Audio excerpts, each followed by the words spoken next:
How nice of you to be here today.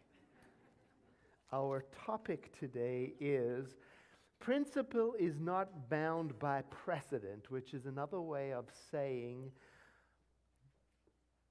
don't let your expectations of the future be based on what happened in the past.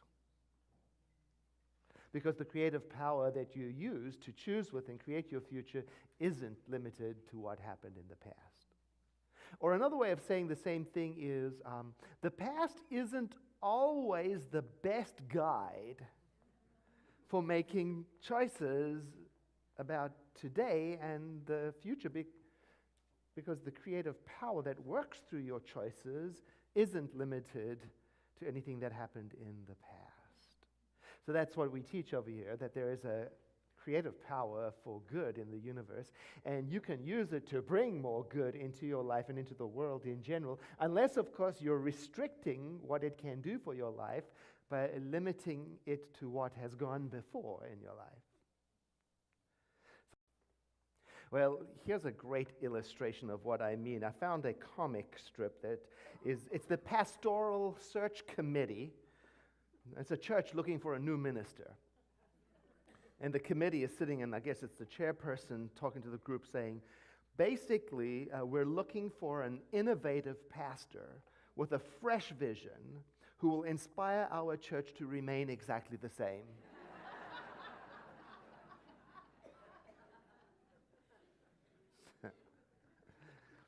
Dr. Ernest Holmes, in this book that we are using all of this year to guide us, Living the Science of Mind, which is a compilation of short essays about spiritual laws and how to use them, he says at the beginning of this essay, well, that's kind of what humanity does, more or less. Limits our future to what has happened in the past. Because as a group, what we seem to be fond of doing is repeating thought patterns that keep us repeating patterns of behavior. Can you think of anything in our nation that is stuck in, that's the way it's always been? And how do we keep it like that? Oh, it's so easy to accept that things cannot change because they haven't changed. That's why some people tell me that's why they don't vote. Oh, according to what we learned last week, I want to reframe that for myself, I want to rethink that. I want to fill my mind's eye up with a new thought, planting a seed in my subconscious, my deeper mind. I want to imagine what happens when good people step up and confidently let their voice be heard and get excited about that, and then vote. Can you think of anything in your own life that is stuck in, that's the way it's always been? And how do you keep it like that? Oh, it's so easy to accept that things cannot change because they haven't changed. That's why some people tell me that they don't trust, or they don't forgive, or they don't meditate, or they don't hope. Perhaps it's because they are more convinced by the precedent set by their past than they are excited about the infinite potential of the creative power of this universe that flows through them. Perhaps this is what Jesus of Nazareth was talking about when he said, with people it's impossible, but with God all things are possible. Indeed, Dr. Ernest Holmes suggests for us to think outside of this is the way it's always been. We're going to need to use that greater power, the one that is greater than we are, and directing it through the choices we make in mind to plant new seeds in our deeper mind, which we learned last week, then immediately goes about the task of wrapping itself around our life to manifest that which we are fond of thinking. And he says to do this, we're going to need a certain amount of adventure. We're going to need a certain imagination and creativity to bring that into play. We're going to have to be enthusiastic and have a feeling of excitement and acceptance. Otherwise, we'll let the status quo, the way things have always been, well, energetically, it just drags us down. And if the thoughts that we are persistently and repeatedly thinking and planting into our deeper mind go something like this, it's always been this way. Nothing ever changes. It's been done before. I've already tried that.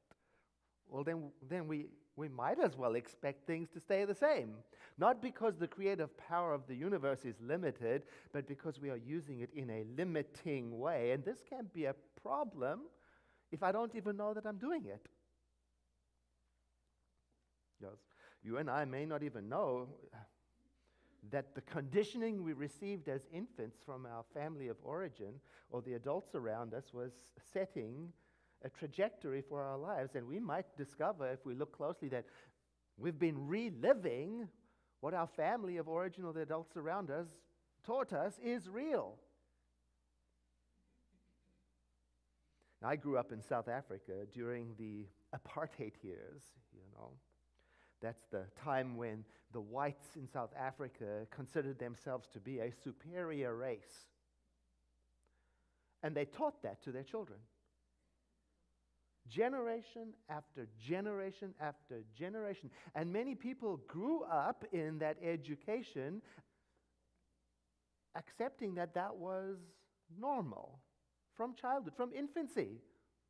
Oh, and it took a radical change of mind to break the pattern of hundreds of years of thinking. And when that pattern was broken, I think many people woke up and wondered if it could have been broken at any earlier time.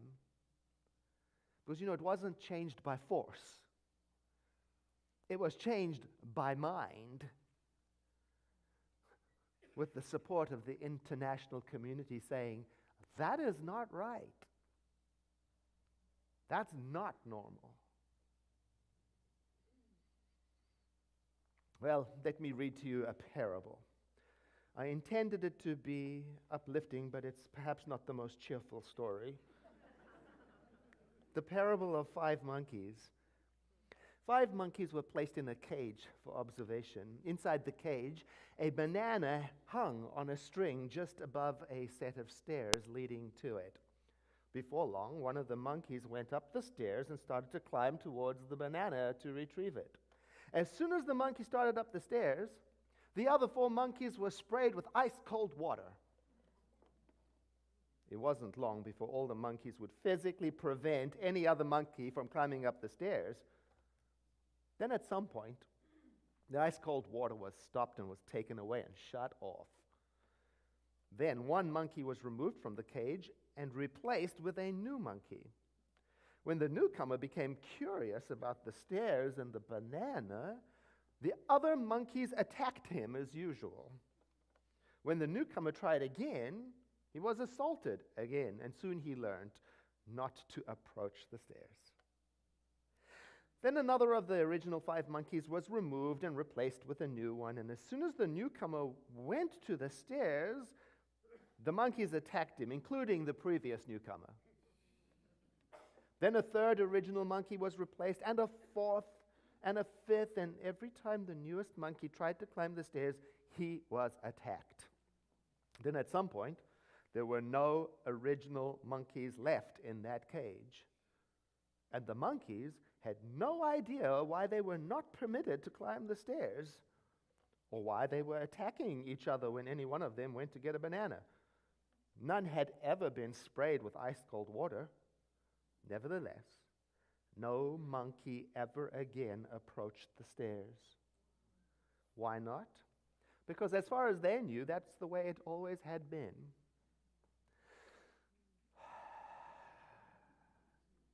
I guess we could say the new monkeys were carrying the baggage of their predecessors, their ancestors. Well, it brings the question to light, what baggage are you carrying around from your predecessors or ancestors? I might want to pay attention to that, considering where I come from. and how I was raised. Because likely the way we were raised and the ideas that we were subjected to as normal are possibly affecting the way we see life today and even how we plan for the future, unless we wake up to them and see the patterns. And don't you know, you and I can expect some pushback from the other monkeys if we question the status quo? I'll give you a very good example of that. Take, for example, public and religious holidays. Like Memorial Day this Monday on May 28th, 2018. Or Thanksgiving Day, which is coming up any moment now, soon enough.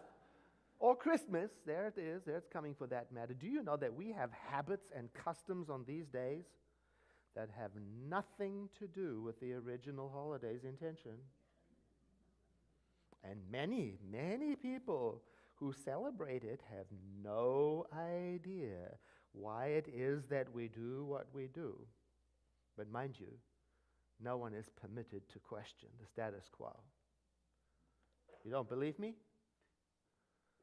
Try asking why Christmas is celebrated the way it is. You might be attacked by monkeys if you do. Don't ask what the original intent of the holiday is. Don't ask why all of these celebrations are characterized by shopping. You could disturb the monkeys. Oh. Sometimes we get so used to the weight of carrying around our predecessors' luggage that we don't even know that we're dragging it around, even though we may find ourselves defending it, like the monkeys who attack but don't know why. They got used to the behavior of their predecessors. They accepted it as normal. And so then it shapes their actions today and their choices for tomorrow. Oh, it's so easy to do that.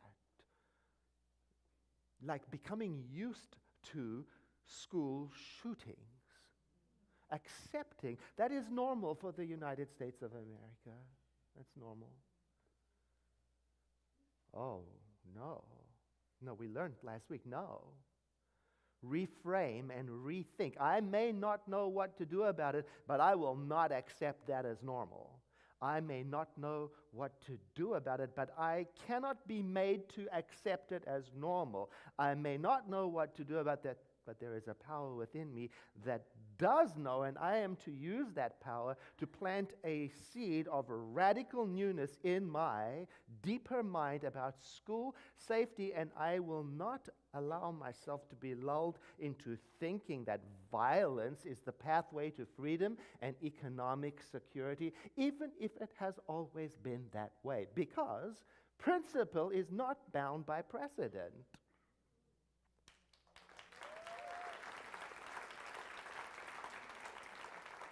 I mean, if I want to use the past, I could say, for example, hey, if the apartheid regime can come to an end, then the culture of violence in schools can too. I don't need to know how just yet. I know that I have to be clear on the why. And then the creative power of the universe, if I let it work through me, will produce the pathway. And remember what Dr. Holmes said. He suggests to think outside of how things have always been. We're going to need a certain amount of imagination, creativity, because to break through those old patterns, we've got to have a sense of, well, excitement and possibility. We have to lift ourselves up out of the average to think about the new, to break through the way things have always been. And one creative way of doing that is to ask ourselves, well, who would I be in this life if I were not weighed down by the past? If I were not carrying the weight of the past around with me, who might I be? How might I show up? And you know, fair enough, some person might say, well, I don't know. Well, it's true, because you may never have met yourself in that liberated form. Yet that's where the imagination comes in. That's where the creativity comes in and the excitement. It's called pushing back into the possibilities. Holmes said, and this time it's Sherlock Holmes.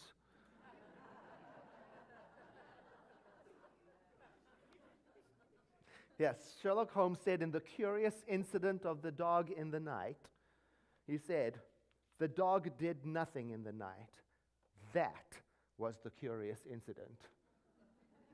You see, he knew more about what was going on by what didn't happen. And that's a clue. Maybe we can too.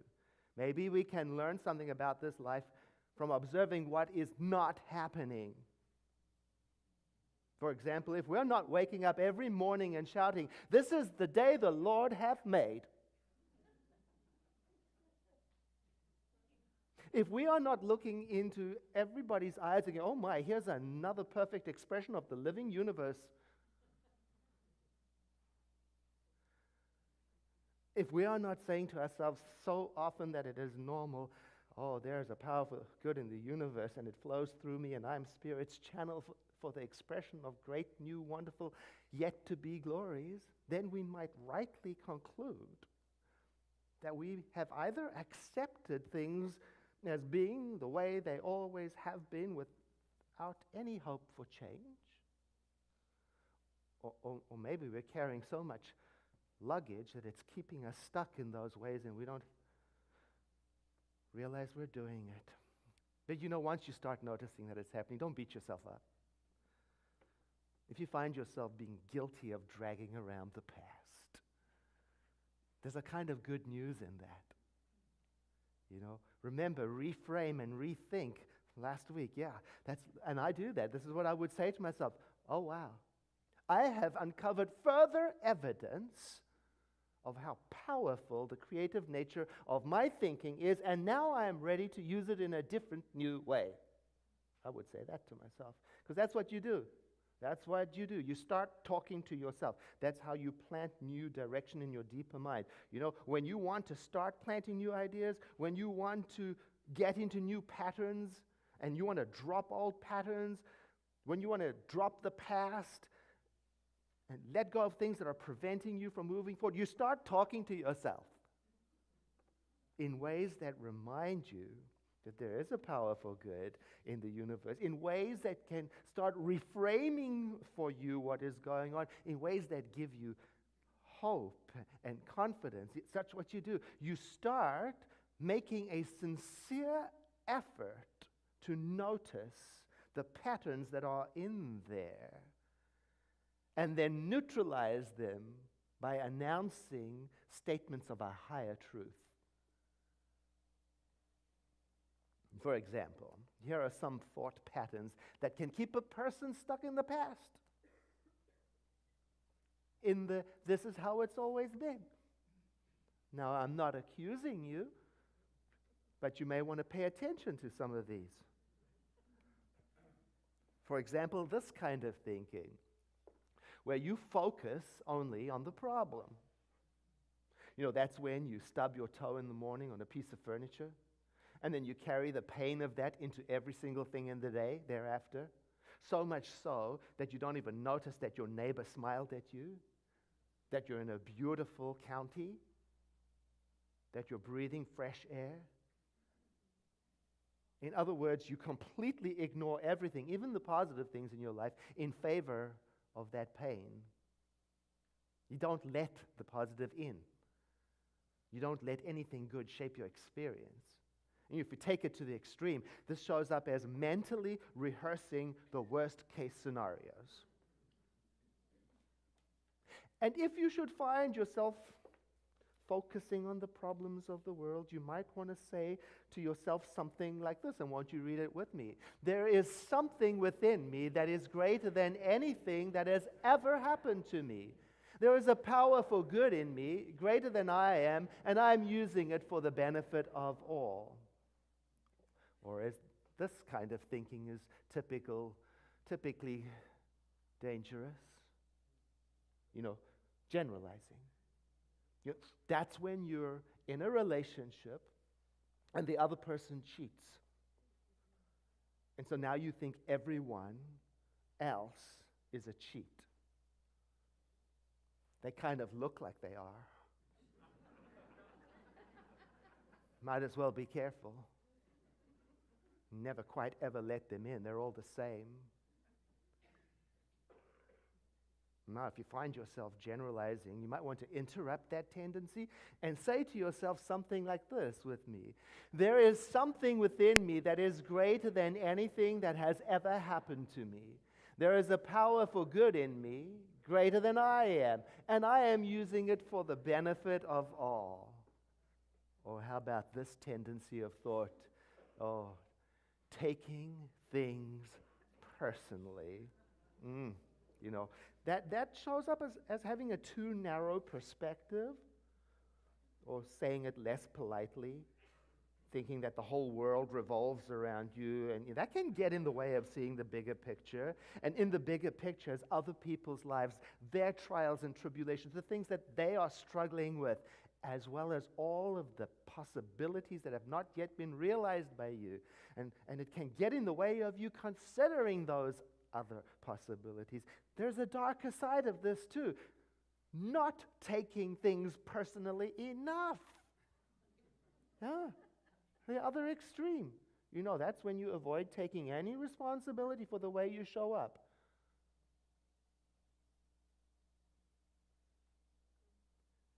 And that's when you hold other people responsible for how you feel and how you act and what you do.